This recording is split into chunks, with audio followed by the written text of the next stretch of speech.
Good evening, everyone. Is it Wednesday? Happy Wednesday to you, everyone. Hope you're having a great week so far. My name is Blair Miller here in the Atlanta News First newsroom, here for ANF Plus tonight, giving you updates on some of the headlines we're following tonight.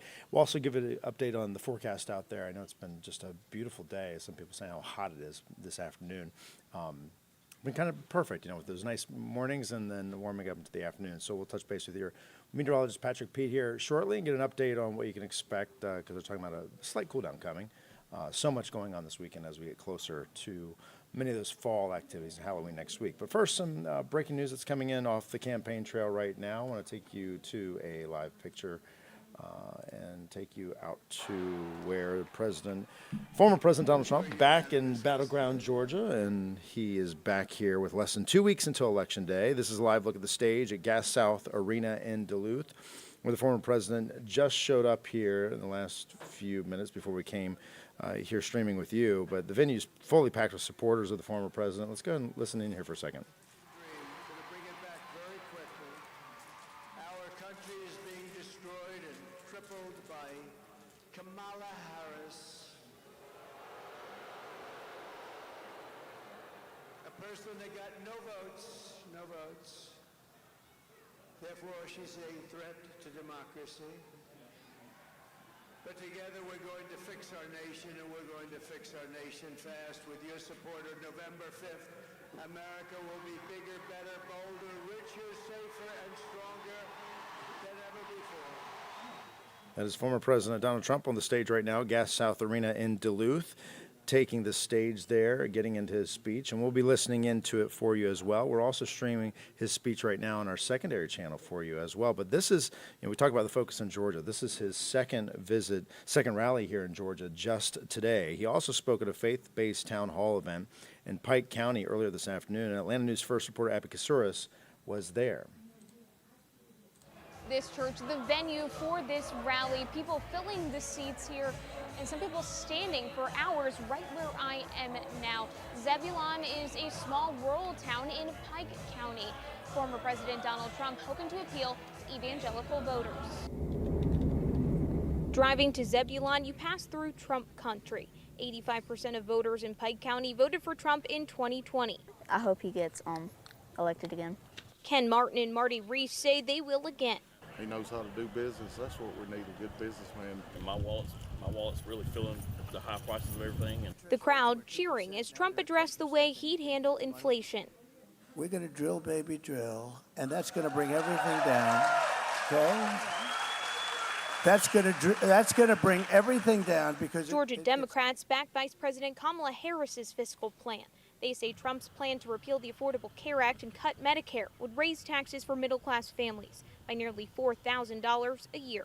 Vice President Harris knows that no one, not one person, should have to choose between health care and putting food on the table. In 2020, Trump lost Georgia to Biden, who became the first Democrat since Bill Clinton in 1992 to win in a presidential general election. Vice President Kamala Harris will attend a rally in Atlanta on Thursday, alongside former President Barack Obama and Bruce Springsteen, a chance to give her own rebuttal. She was just here Saturday and Sunday. She will be back on Thursday, and we're going to continue to have people here in battleground Georgia so that voters understand what's at stake in this election. Abby Kasouris, Atlanta News First. So former President Trump spending a lot of time here in Georgia today, and you heard where Kamala Harris will be here tomorrow as well. And I always say when we're covering politics, the schedule kind of tells a story. And so you have these candidates spending a lot of time here in Georgia, but also in Michigan, Pennsylvania, Arizona. Those certainly some of the states to watch as we get closer to Election Day. And as we get closer, we're talking so much about early voting. The numbers we're seeing out of early voting here in Georgia continue to be so impressive. Today, Georgia voters crossing a stunning milestone and passing over 2 million ballots cast. That was as of today. And, right now, state leaders, taking steps to really keep the process secure as we get closer to that. Early voting will stop on November 1st, but the Secretary of State's office purged, 20 non-citizens from our voter rolls, but at the same time, the Chief Operating Officer, Gabriel Sterling, doubled down on stopping the spread of misinformation. He referenced a case in Whitfield County of someone's printed ballot not reflecting the choices they made on the machine, He emphasized this was human error, and here's some of what he had to say earlier today. There's literally zero, and I'm saying this to certain Congress people in the state, zero evidence of machines flipping votes. And that claim was a lie through 2020, and it's a lie now. That information from Gabriel Sterling from the Secretary of State's office, and some bit of breaking news coming into our newsroom here this evening. And we know we're getting reports of a cyber attack or potential attempted cyber attack aimed at elections here in Georgia, election offices. And so that's something we're tracking down right now. We'll have more for you coming up on our newscast tonight at 10 and 11. In the meantime, another big story is what's happening outside. Of course, a lot of people don't know what's happening. As we show you this live view outside of Marietta, it's felt so nice out there. I'm going to bring in meteorologist Patrick Pete here in a second and to talk about all this because it's been so nice. And so many people getting out there to enjoy the fall weather, but it doesn't really feel too much like fall. I don't know about you, but I really like the early. I'm taking my kids to school in the morning. I love the cold mornings, and then I come back outside in the afternoon. And I think, what's happened? It's really heated up. It's been hot out there, right, Pat? It's been nice. I've been enjoying these afternoon warm-ups. It's been pleasant enough to get an outdoor run. Yeah. I know that you and I we're on a race down to 210, right? Not even. We're on a race down to 210, right? I'm on a different race than you. Okay. We're on a different course. Okay.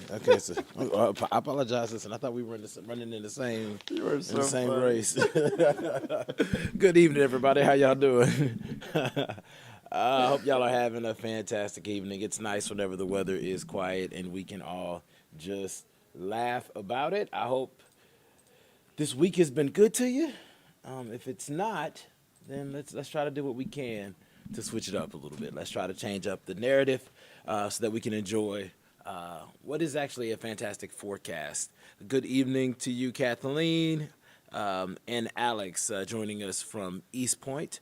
I just need to change up two things, and we can get started in this forecast. I know that a lot of folks are anxious to find out what's changed.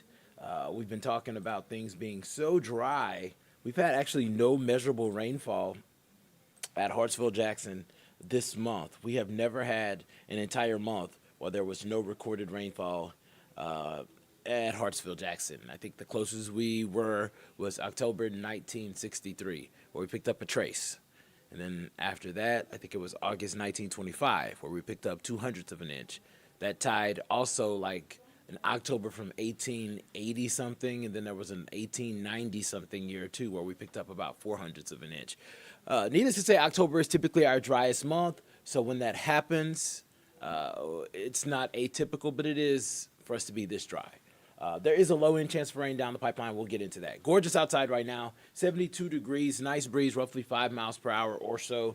Those numbers for us tonight will be a degree or two warmer than they've been the last couple of nights. It's going to be pretty much mid to upper 50s for us, mostly in the metro. A little bit cooler once you leave the metropolitan area. I think we'll be near 60 degrees at Hartsville-Jackson for the start of the day tomorrow. Gorgeous. I think it's Thursday tomorrow, right? Help me out, y'all, in the comments. Gorgeous Thursday on tap for tomorrow. Temperatures climbing to the mid-70s as we get closer to lunchtime. And we head into the 80s for a little bit. Nothing to complain about with tomorrow's forecast. Friday is going to be warm, and it's going to be hot.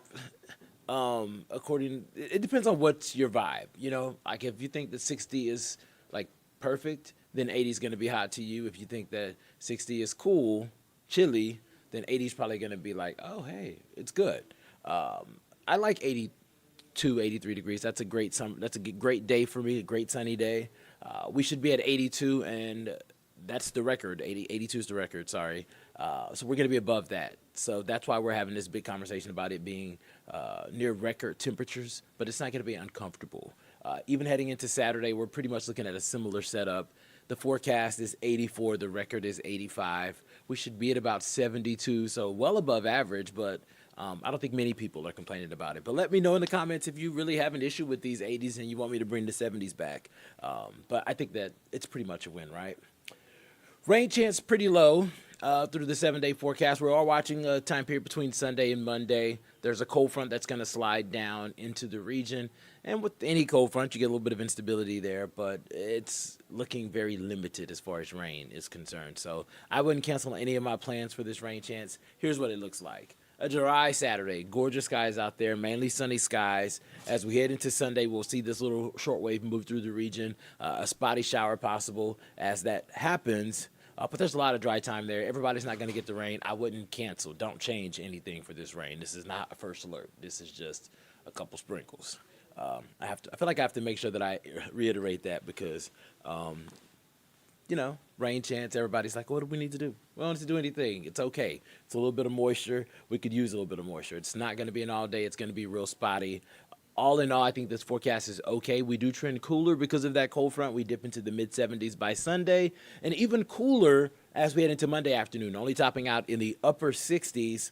We lose the clouds, we get a little bit more sunshine, and then temperatures start to trend back warmer by Tuesday into Wednesday, back into the mid to upper 70s. So we'll start warming again.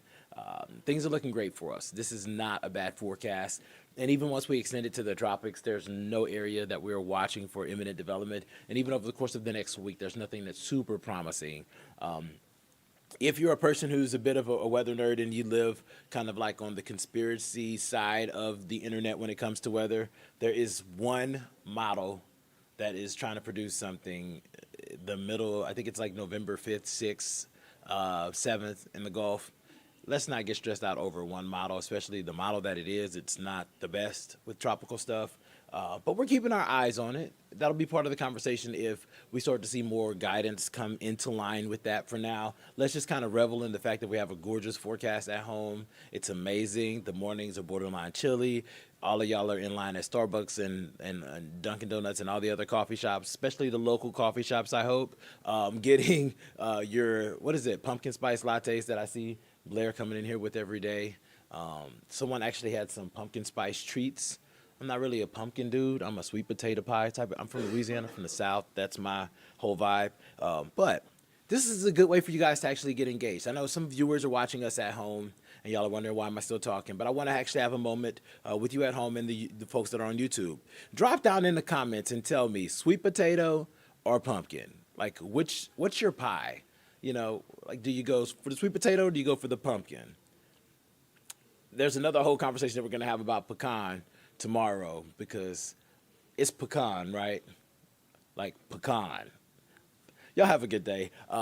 There's more to come, and we'll have new data on this 7-day forecast, this rain chance that we're talking about. We'll get into that. We'll dive into that tonight at 10 and 11. Actually, Fred's going to be doing that.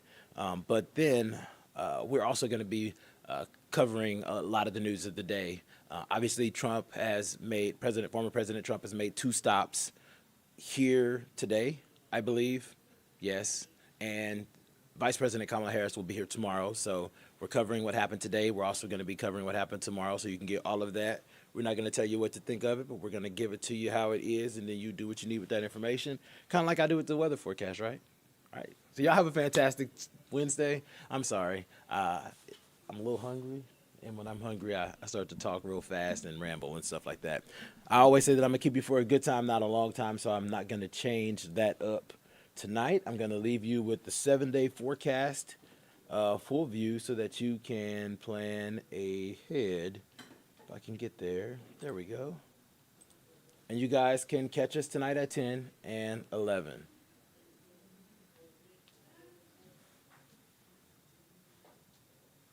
Oh, and Kathleen, I agree. Sweet potato.